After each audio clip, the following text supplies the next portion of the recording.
He was the former president of the New York Federal Reserve, and now he's our Treasury Secretary.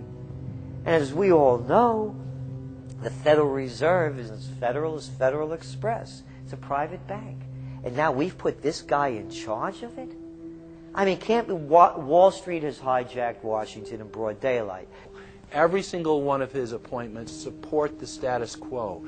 Every one of his appointments are there to screw the American people.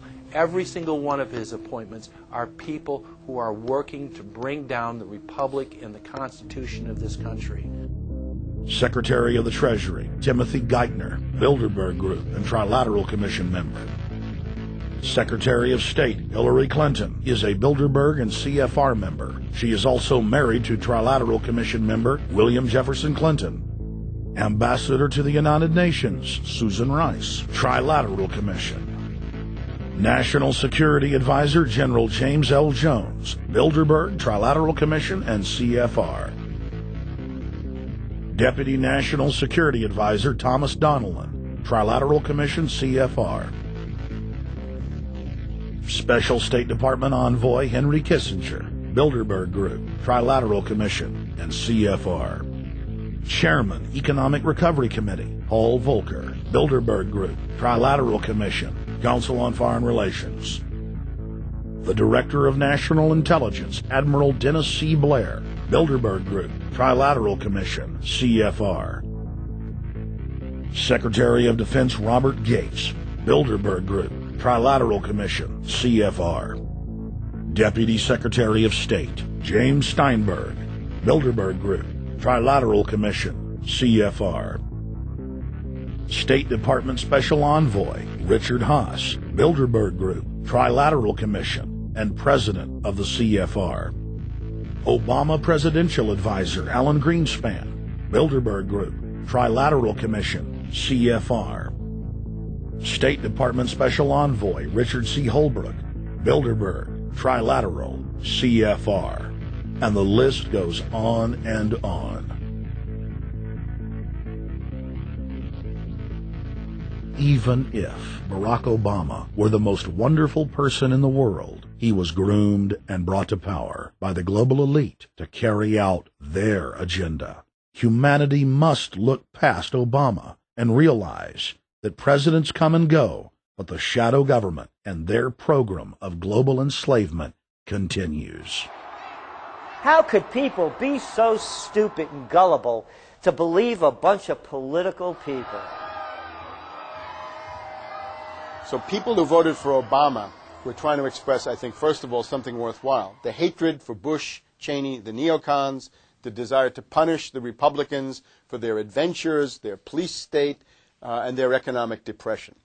The second question was on the economy. People felt that Bush was selling them down the river into a world depression. He is, of course, the new Herbert Hoover in that regard, so they were trying to get something different from that. The tragedy, of course, is, and this is really why Obama was groomed and prepared over a period of almost 30 years now, that Obama is there to frustrate and to deceive all of those hopes. Obama is a cruel hoax. He's a bogus sham. He's an absolute denial of everything that you'd expect from an American president. It is very disturbing to see well-meaning people falling for high-tech propaganda over and over again. It happened after 9/11. The American people en masse were swept into a mob psychology, irrationally throwing their common sense to the wind and doing whatever the administration told them to. The general public eventually caught on to the fact that George W. Bush was a deceitful thug and that the economy was in freefall. In the midst of it all, Barack Obama was there, speaking out against the abuse of the people at the hands of the establishment. With the election of Barack Obama, the world rejoiced that the United States was no longer in the hands of madmen. But unfortunately for humanity, this was another vicious fraud. I want to like the guy. He speaks gently. He's intelligent. He seems to be a man of peace. He is just as charismatic as they come. But you know what? Is that a tree is really, really measured by the quality of its fruit. And when you kind of put away all the flowery words, when you put away all the rhetoric, when you put away all the rock and roll music, what he does is what's important for the people of this country, starting with the truth. Obama is notoriously a liar. He promised that he would get out of Iraq, I think within 16 months at some point. We had Samantha Power telling the Scotsman that he wouldn't be bound by those promises, and sure enough, he's now not going to be bound by those promises. Obama pledged in hundreds of speeches and interviews that within 6 months of being elected, he was going to bring our troops home from Iraq.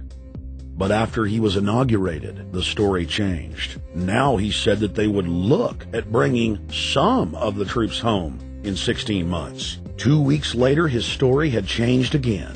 Now the administration would look at bringing the troops home in 23 months. Well, Obama's already fudging. He's fudged since day one in this election, where he first said we're getting out. Well, now it's a timetable, and now it's da-da-da, because they're getting to him. They're understanding that, and he ain't going to be able to get him out because people more powerful than him got us in. When he first ran, remember, he was going to take the troops out. I get in there, troops come home. Day one. There is no military solution in Iraq, and there never was. I will begin to remove our troops from Iraq immediately. And then that went to 16 months.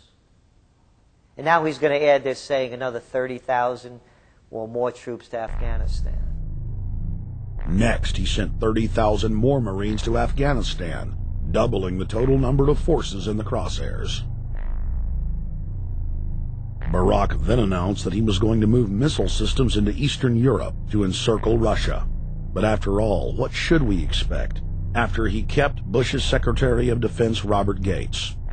The outcome of this policy is if you're constantly meddling near the Russian borders with these fascist creeps, IMF, NATO agents like Yushchenko of Ukraine or Saakashvili or Georgia, or these Kaczynski twins in Poland, or various collections of people in Latvia, Lithuania, Estonia, you're tied to these gangsters, and if they decide to start a war, that rapidly escalates into thermonuclear World War III.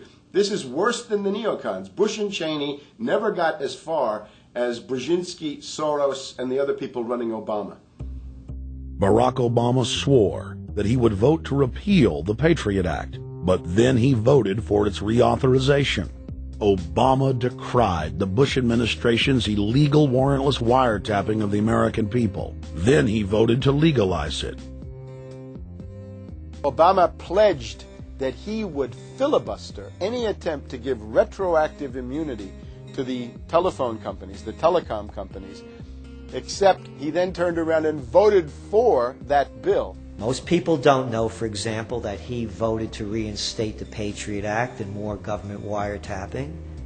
Candidate Obama told desperate factory workers in speech after speech that he was going to renegotiate NAFTA and GATT to make it more fair for American workers. It is absolutely true that NAFTA was a mistake. But then his campaign was caught sending out memos to top corporate leaders, telling them not to worry and that it was just campaign rhetoric. We had Obama saying, you know, I'm against free trade. I don't like NAFTA and all those free trade sellouts. We had Austin Goolsbee going to the Canadian diplomats and saying, don't mind him. He's just popping off. That's just election era rhetoric. Doesn't mean anything. Presidential candidate Barack Obama was publicly criticizing the North American Free Trade Agreement in a bid for votes, but privately telling Canadian officials not to worry about it. He said that he was going to bring us peace in the Middle East. He said that he was going to bring us transparency and a balanced economy. He said that he was going to not have lobbyists. He said he was going to clean up government. He said he was going to work for the environment. And point by point by point, within the first month of his inauguration, he has lied and deceived and cheated the American people. The people of the United States and the world were filled with hope that Obama was the real deal when in his first week in office he signed an executive order supposedly closing Guantanamo Bay and other secret prisons. Then the press actually had a chance to read the executive order and were shocked to find that the executive order only said that Obama was thinking about closing Guantanamo in a year. But worst of all, the executive order